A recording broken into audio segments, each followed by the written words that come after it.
May bigating tournament po na ginanap sa may Germany. Ito po yung Grenke Chess Festival 2025 na nilahukan ng mga tag-grandmaster sa buong mundo, including, ayan po yung lineup po, yan po yung top 10 seed, si Grandmaster Magnus Carlsen, Wesley So, Fabiano Caruana Nepo, pati nga si Niman Anjano, at marami pang iba.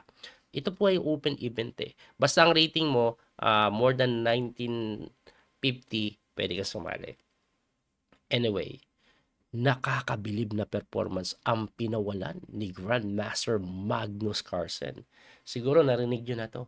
Kasi po tinapos niya yung torneo with perfect score. 9 out of 9. Halimaw na performance. Hindi ko na po iisa-isahin yung mga nangyari sa laro. Ang i-analyze ko lang isang game, pati siguro isang game ni Wesley, pero may ipapakita ko sa inyo na kamangha-mangha. Ipapakita ko po yung accuracy ni Grandmaster Magnus Carlsen sa lahat ng naging laban niya. Okay? Eto po sa game 1 niya, ipakita natin. Ang accuracy niya po ay 94%. Okay? So game 2 naman, 96.6%. Sa game 3 naman, tingnan natin yung game 3, 90.8%. Game 4, 94.4%. Game 5, 94.2%. Game 6, 93.1%. Game 7, medyo mababa, 88.2%. Game 8, 96.9, and ang kanyang game 9 is 94.8. Kung hindi po ako nagkakamali, ang average po ng kanyang accuracy is 93 point something. Sobrang nakakamangha yun. Bakit? Di ba coach, normal lang naman sa mga super grandmaster tumaas ang accuracy na ganyan. Magnus na yan. Yes, totoo yun. Pero sa normal chess, na kung saan may preparasyon sila, alam nila yung opening, kaya ang taas na accuracy kasi inaral na nila yun sa engine.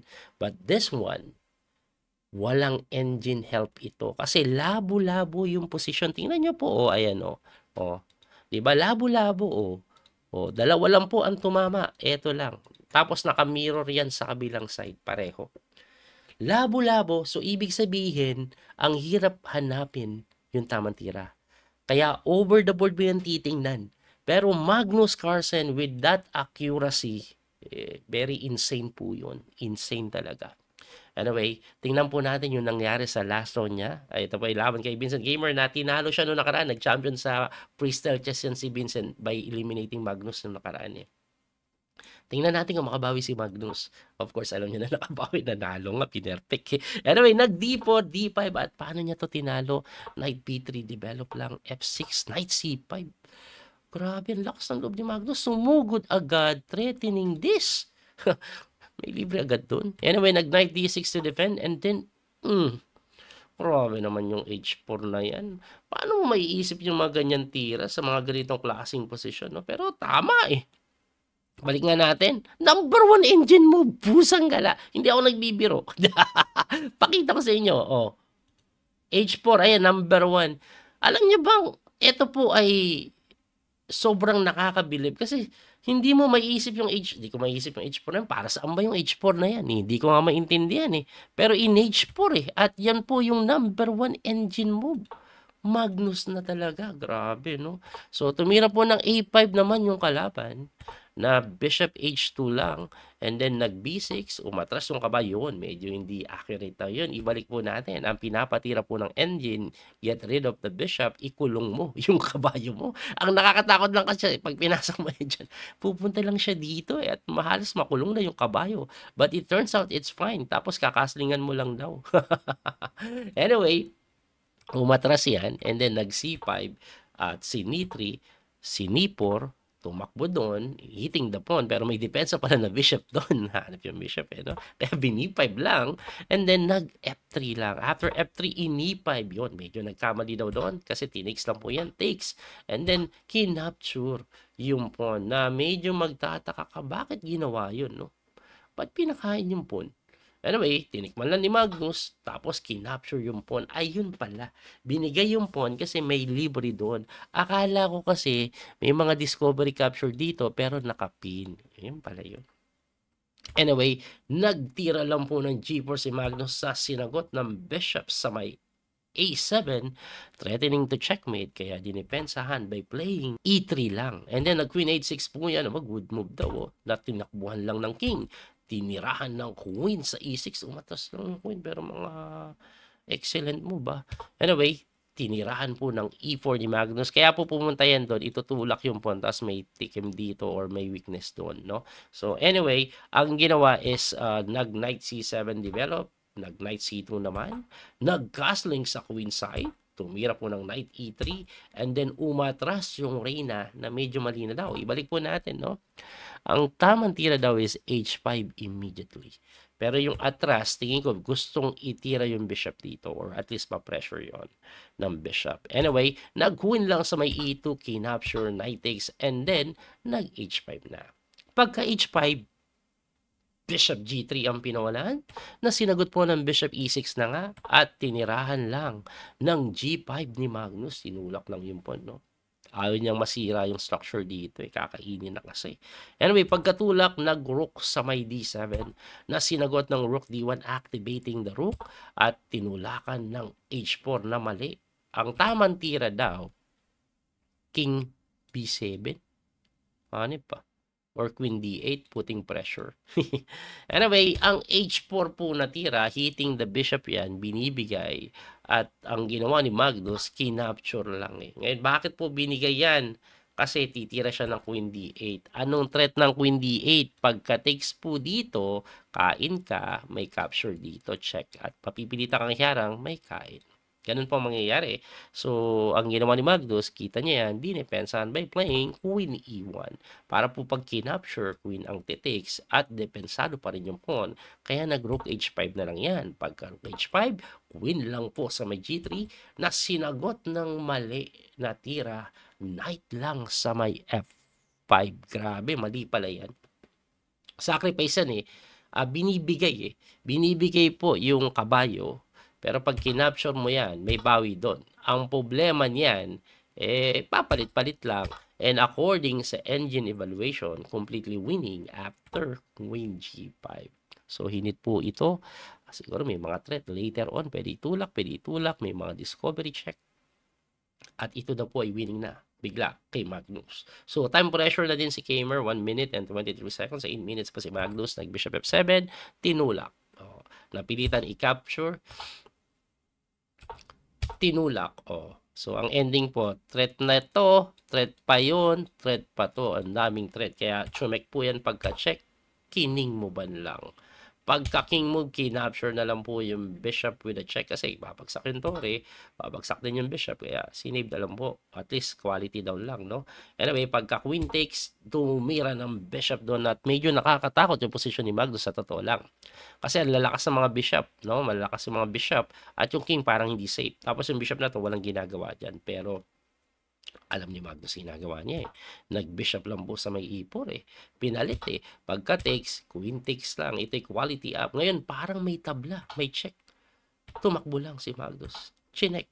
Hinarangan ng rin. Chumek, umangat lang.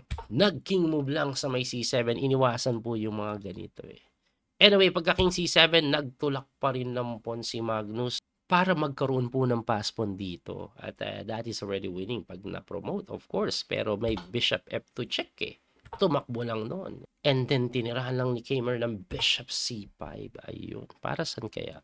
Para check kakain na ganun, no? Anyway, kinapture pa rin ni Magnus. Chumek, bumalik lang. At ito po ay wala na. Ang tinira ko hindi ito, pagka king G3, resign Siguro isipin niyo, coach, di ba pwede check? Pagka-check po kasi king move lang isa. Pagka-check mo dito, king move dito, hitting the bishop, hitting the queen, tapos magpo-promote. So, walang mate, talagang madadali. Kaya, ayun. Hindi ko sure kung nag-resign to or naubusan ng oras. Pero Magnus Carlsen, tinapos niya po yung torneo with 9 out of 9. At ang totoo, pagkatapos ng round 8 with 8 out of 8, champion na po siya kahit matalo po siya last round. Ganon katindi ang ginawa ni Magnus. Ngayon, tingnan din natin yung laro ni Grandmaster Wesley So. Ayan, sa last round po kasi, nakalaban niya si Boy Dabog. Yan, hindi pala Boy Dabog to. Boy Suntok to eh. Nanuntok si Christopher Yu, di ba? Yung tinanggal siya sa St. Louis, ban siya sa St. Louis. So, naglaro po dito sa Cranky Chess Festival. Ito pong si Christopher Yu. At last round niya po, si Grandmaster Wesley So. Anong nangyari? Aba, so, tingnan niyo po. Pareho po yan ng posisyon ni Magnus kanina. So, Queen and Rook ang tama lang, lahat mali. Ang tinira ni Wesley, C4. O, iba yung opening niya, no? Kasi si Magnus ang tinira, D4 eh, di ba? So, iba si Wesley. C4 ang pinili, nag-C5 na po. Ito po si Christopher Yu na sinagot lang po ng F3. Ayan, no? Nagtataka sa F3, no? Weird eh. Pero andito kasi yung bishop eh, para makalabas. So, nag-F6, gaya-gaya. Nag-Knight B3, nag-B6 lang. Yun, iniban niya, no? Kasi pinipressure ito. Kung maggaganong ka, sabayan ang mangyayari. Kaya siya dumipensa lang. So, pagka-depensa, nag-E4, tinira po ng E5, gayahan pa rin. Nag-B3, nag-bishop lang sa F2, nag-knight lang sa may G2, yung pala yun, kaya nag-G3. Ang weird ng mga tira niya, no? So, knight C7 and then knight E3. Alabang ikot yung kabayo, magkakaroon po siya ng magandang forma sa may D5. So, nag-knight E6 po yan para siya naman sa may D4 naman, no? Gayahan lang. Anyway, nag-knight D4 and then knight C7, pinapalit yung kabayo sa D5 na dinevelop lang ni Bishop na hindi pinansin ni Wesley at nag-develop lang po siya ng bishop sa may E3, knight D4, pumasok na, kinaslingan na. Pagkakasling, bishop lang doon, hitting the pawn na tinirahan lang ng rook F2 ni Wesley. Ang weird ng rook F2, isipin mo para saan yan? Eto yan eh, pagka knight E6 po, nag-queen sa may F1. The point is, umiiwas yung queen sa pagkakapin kasi gusto niya magtulak ng pawn. At ang nangyari nga, nag-bishop F7, tinulak na sa may F4. Pagka F4, nag-H5, umaatake sa may king side na pinigilan agad ni Wesley by playing H4 na sinagot ng Queen E8 lang. Pagka Queen E8, Bishop D3 develop, and then Bishop D6 lang. Ba? Para saan yung Bishop D6? Lilipat ba dito? Eto, lilipat siguro dito eh. Anyway, tumira po ng King H1 lang si Wesley. Kining mo ban lang. Ang weird ng tira, pero tingin ko, ano yan eh, umaantabay po yan sa mga posibleng, alam niyo na, pag nabuksan dito, later on, no? Siguro, yun ang aking palagay, pero kining mo ba na nga? And then, nag-Knight C7, nag-Queen doon sa may G2, tumira po ng bishop lang sa may G6 naman, and then kinapture ni Wesley yung kabayo. Pagka takes and then kinapture po yung pawn sa may E5 na question mark. Ibalik natin, no? Ang tamang tira daw is wag mong i-takes yan, dito ka lang. No? Ayan lang, develop ka lang. Kontrolin mo lang E5. Pero nagmadali si Wesley, tinakes niya agad eh. At pagka takes, kinapture po ng bishop and knight F4 ang ginawa, hitting the bishop. Nag-knight lang sa E6, aba, hinamon lang, no? Tapos umatras yung bishop, hitting the pawn. Pero ang tingin kong tema niyan, gusto siguro itulak, no? Hindi ako sigurado. Or pwede pupunta dito yung bishop o yung kabayo. Tingnan natin, nag-bishop F7 and then ayun, lumipat yung kabayo. Yung pala yun. So pagkalipat na kabayo, nag-D6 defending the bishop na bumalik na. At pagkabalik, tumira lang ng reyna doon. Anong meron? Inaatake yung pawn, hirap depensan eh. Pesado kung gumanto, kaya na maging passive story mo eh. Ang ginawa ni Wesley, kung counter play lang, queen lang sa may H3. Na sinagot ng queen takes A2. Libre, di kainin ko yan. Ngayon, mali po yan. Ang tamang tira daw, ibalik natin, no, is rook E8, defending the knight. Binigay ni Wesley ito pong pawn, no, kasi may bawi dito later on eh. Pero ang ginawa nga ni Wesley is hindi niya kinapture to. Kasi pag tinakes mo pala yan, kicking mo ban ka lang eh. Nakahang yung kabayo mo, nakahang pa to. Tapos may mga capture dito. Eh nakaina ka pa ng pawn kanina. Kaya hindi pala maganda yon. Ang tamang tira dito na number 1 engine move, only way to make advantage is matinding sacrifice na naman. Knight takes lang po sa may D4. Medyo, teka lang coach, libre yan na. Hindi mo pwedeng kainin kasi pag kinapture mo may bawi naman doon, no? Pag kinapture mo ng kabayo, makakain naman yun. Ayun. Kaya ang ginawa po niyan, bishop takes F4.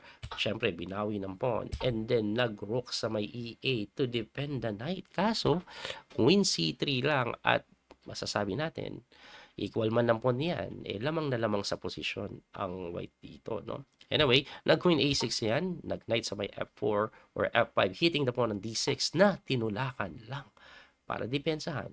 Kaso, kinain lang yung libre yan eh. At ito po ay winning na for the side of Wesley. Queen B6, natake yung tore, na dinipensahan na naman. Tumira po doon kasi ang pinaka-tema siguro is gaganituhin eh. Tapos kakainin na ganun eh. Kaya umatras na agad. Pagka-atras, tinuloy pa rin ni Wesley yung kanyang rook C6 at rook C8 hinamon. Bishop lang doon, may threat po na kakainin and then mati ka doon. Kaya ang ginawa, rook takes C6, aba, hindi pinansin, no?